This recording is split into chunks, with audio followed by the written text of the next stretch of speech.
For Thursday the 29th of September. Hope you're all well. I want to get cracking really and get this briefing done and dusted because we do have data from Germany coming up just before 9 o'clock. And really there's only one story to focus on this morning, and that is crude oil. I was actually with a friend last night, got a WhatsApp message from Will DeLucy with a chart of crude oil just going, damn you, I waited and waited. I couldn't wait any longer.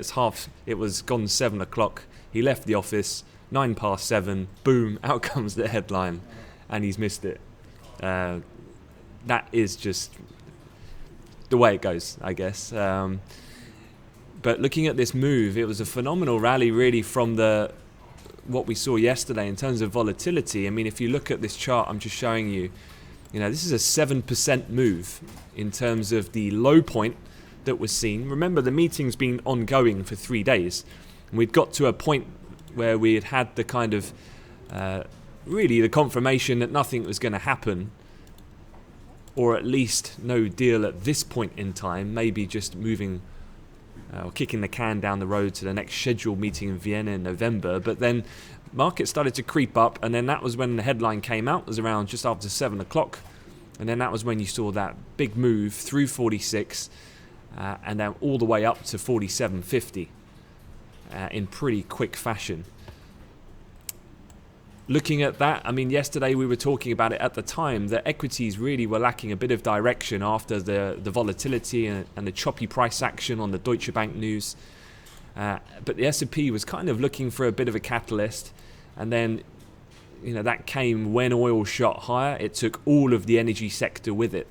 And if you're looking, I saw some of the opening prices likewise in Europe, and the likes of the FTSE and the Euro stocks. So you've got things like Shell up 5%, Total up 4.5%, BP up 4.5%. These are big weighted companies in their respective indices. And you saw that reflected when that crude oil spike happened last night.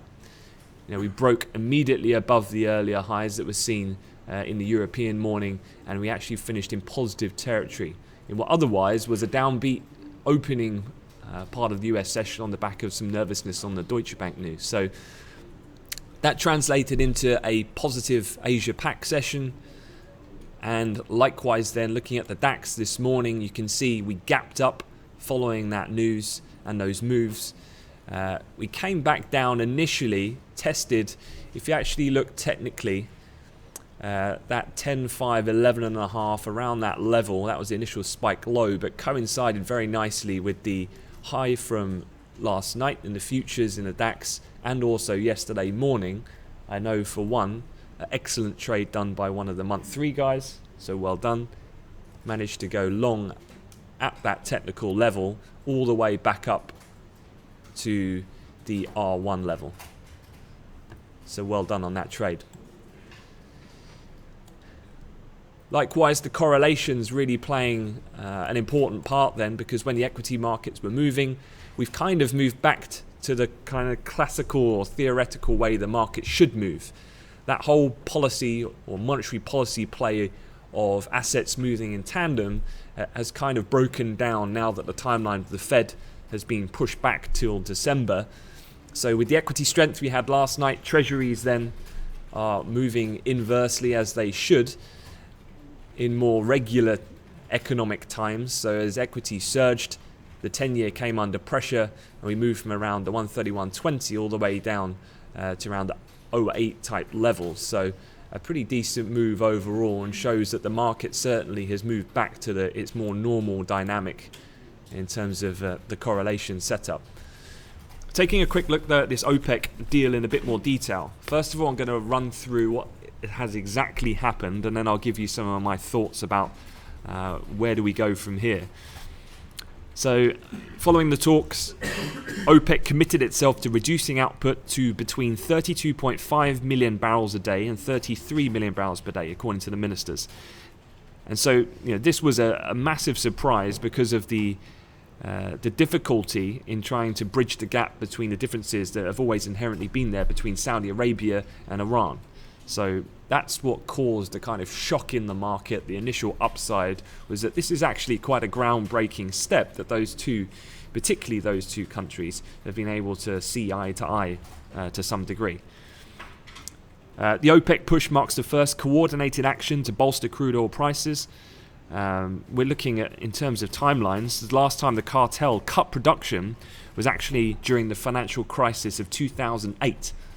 So this is quite an unusual thing for them to do in terms of it's happened not very often. You have to go back to when literally the peak of the financial crisis, when Lehman Brothers collapsed, was the last time they took action. The new production target, looking at more specifically in numbers, is a decrease of between 240,000 and 740,000 barrels per day from the 33.24 million barrels per day the cartel pumped in August. That's according to analyst estimates compiled by OPEC. Looking at that visually, I did see a chart this morning which makes a bit more sense then. So that last number I quoted, that's kind of up here where we are at the present point in terms of total OPEC crude production. But what we're looking at here is the red line is the new kind of cap, the new target that they want to put in place. This would be the 32.5 million to 33 at these levels. That only does actually put us back to the 2016 levels we were pumping, and then that's the financial crisis level there before we dropped literally off a cliff, so to speak, when the crisis really hit the hardest. So hopefully that puts it in a bit more context. But one interesting comment I've already seen this morning, and which starts then to bring about a little bit of question marks around this deal, is that OPEC are going to set up a committee to work out how the reduction in production will be split among members. It will report back to the group in November, which is when OPEC plans to hold its next formal ministerial meeting in Vienna. Now, I think that's the first kind of point to talk about, and that is important because at this point, it's just a promise in regards to they've made an agreement, and yes, that is a positive for those aforementioned reasons that certain countries are now working and cooperating together, which hasn't really happened before. But there is still, the devil is in the detail is kind of the take-home point here, is that there's so much to actually break down into the individual countries and their specific amounts that they have to adhere to. And let's not forget that OPEC has a very bad track record of actually sticking to defined targets, so to speak. So time is now ticking. That scheduled Vienna, which is their headquarters for OPEC meeting, is scheduled in November. So really they've got about a month to put together this plan. I would imagine between now and then you're probably going to get more type of source comments, more Saudi comments, more Iran comments in the next 4 to 5 weeks up until that meeting, and the whole thing could still fall apart, let's not forget. So I still think you do need to be quite vigilant with these headlines going forward. The other point of interest on the back of this story is that oil analysts and people familiar with Saudi oil policy believe that between 700 and 1 million barrels per day is needed to be taken off the market to have a meaningful impact on global supplies and prices. Now, if you think about the OPEC data, that's suggesting that this latest target equates to a cut of around 240,000 to 740,000. So, unless you're hitting the top end of that cut, then that's only hitting really the bottom end of what the Saudis are saying is going to have any type of meaningful impact. Actually, the cut needs to be more aggressive in terms of as far as the Saudis are concerned. So that's also, I guess, another slightly more downbeat angle to look at this latest decision that's been taken. The other interesting part, I think, is that Khalid Al-Falih, which is the Saudi Arabian energy minister, has offered a more conciliatory tone, conceding that Iran, Nigeria and Libya, which have lost output because of violence in their countries or sanctions, would not be as tightly bound by any deal to cap output. Remember, this is kind of the Saudi compromise, because Iran were toing and froing because they wanted to get, I think it was the 3.6 up to the max capacity of 4 million. They want to come back to the pre-sanction level because they feel that they've been impeded for the last few years. and they want to make money again, I guess, from the most basic point of view. And that was why they're kind of holding back from agreeing to any decision. But it's these kind of almost the Saudis conceding slightly their monopoly on being able to influence the situation so forcefully, and holding a more conciliatory tone. That's actually, I think, quite a big step for them. And it does say a lot about their influence now on the global markets. But also, you've got the new younger prince in power in terms of the government, allied to the new Al-Fali, the new oil minister. There is a bit of a changing of the guard going on with Saudi policies at the moment. So this is quite interesting from that point of view also. I think the best way to sum this up, I did see a good quote from a chap this morning who works for Global Energy Policy, who said that OPEC is moving in the right direction, but this is not over. Finding members for each producer's production, or finding numbers for each producer's production, following through with cuts, means there's still a way to go. I think that's the most simplest way to look at this. My only fear, given the size of the rally that we're seeing yesterday, is that naturally I think you could be in for a bit of a price pullback, at least to, looking at where we've traded more recently in this recent band of price activity.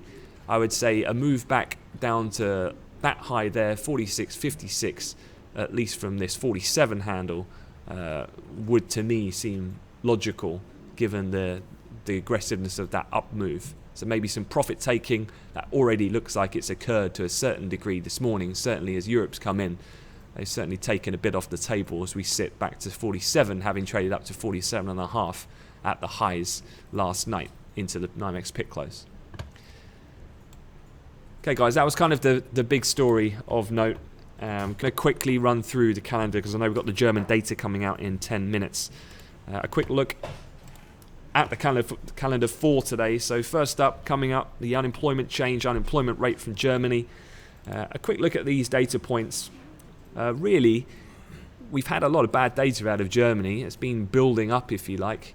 IFO was a positive surprise, though, more recently. But the employment situation in Germany has actually been fairly good. Aside from factory orders, industrial production, which has been weaker, and their service and manufacturing, the actual employment situation, much like in the UK, continues to be fairly robust. So looking at the unemployment change, this does tend to be a fairly volatile data set. Do keep that in mind. And remember, a negative number is positive. This is the unemployment change, so unemployment going down. Looking at the other German data of note, and I've already had a question about this morning, is that you get the various German state CPIs as well. We've already had the German state of Saxony, and then as we go through the morning, this happens every month, you'll get the various other German states, Bavaria, Brandenburg, Hesse, and it all culminates into the 1 o'clock release of the pan-German CPI figure. Now remember, the pan-German CPI figure that actually comes out at 1 does not move the market. That's because you've already seen the individual states that would essentially total the composite figure, so to speak. The way to look at this is this chart here. Let's see if I can make it a bit bigger. Now this is slightly dated, but the premise is still the same. Now there's two ways to really trade this information. Now I'd say inflation and where it currently sits at the moment in Germany is not such a big issue, but in previous days gone by, when we were trading off this type of data, then there's two real ways to look at this. One is the weighting of that specific state or region of Germany that it has for the overall CPI calculation of Germany.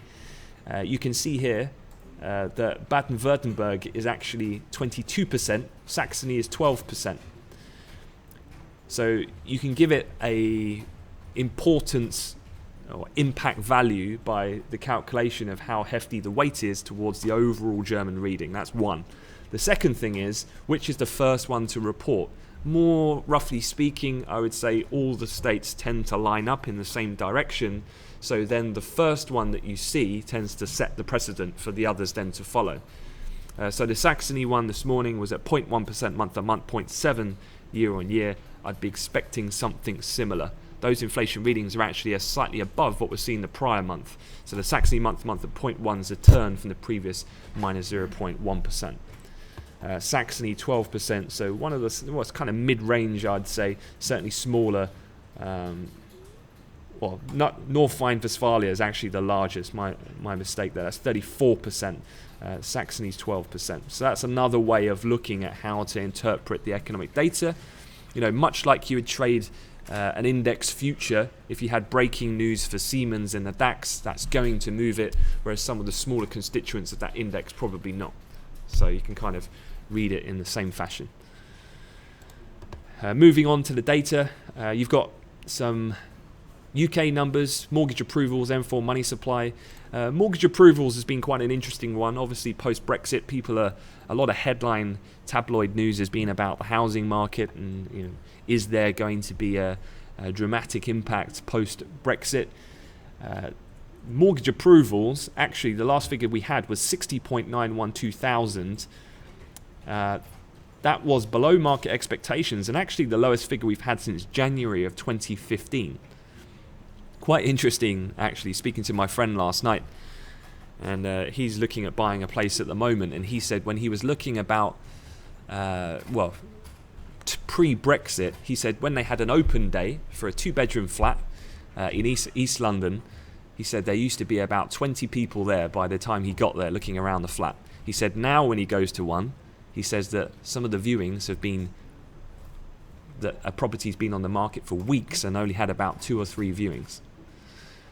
It's quite. I think there is definitely the people on the ground. He's not the first one I've spoken to that seemingly has seen a distinct change in appetite for people wanting to make those large ticket items, particularly when a lot of the market pundits have been suggesting that the worst might still be yet to come, given the delayed impact in economic data might feed through from Brexit only in a few months' time, just given the weaker pound's influence that it's had on more positive economic data post-Brexit so far. So just a quite interesting point. Otherwise, moving on to the afternoon, you've got the main data coming out. This is the US GDP for Q2, but don't forget this is the final reading. It's not really that impact. It won't have that much impact on the market given that fact. The market's already really baked in that figure. Speakers, though, it's a second consecutive day where you've got a lot of speakers hitting the tape. So be aware of that. I've handed you all out for you guys here on the training floor, economic calendars. Be very mindful of speakers. You remember Shafiq spoke yesterday. You had a blip lower in cable. One of the guys I heard shouting out what's going on in cable. If you are in a trade, just be mindful of potential volatility that could come if you're entering that trade, and that asset can be affected by the person that's speaking, i.e. this guy was in a cable trade during when Shafiq's comments were starting to come out. So, it's another thing to be aware of that could add volatility and could influence your decision making in those trades. On that note, in terms of Bank of England members, you've got Christine Forbes, one of the people, don't forget, alongside McCafferty, who was very critical actually of the restarting of QE back in the August meeting. So she is speaking at 2 o'clock this afternoon. Even though she's not really speaking on topic, she's just a panelist at an ECB conference for research purposes. They can say anything at any time, so be aware and stay vigilant. You've got Constancio, Fed's Powell, who is a voter, Fed's Kashkari. So a lot of speakers coming out, so just be careful of that. Okay, guys, you've got the German data coming out then in 2 minutes' time. I'm going to wrap up the briefing at that. So enjoy your trading day. As I say, you got data through the morning, US data, GDP, the initial jobless claims as per usual in the afternoon, but speakers, again, very busy. Have a good day.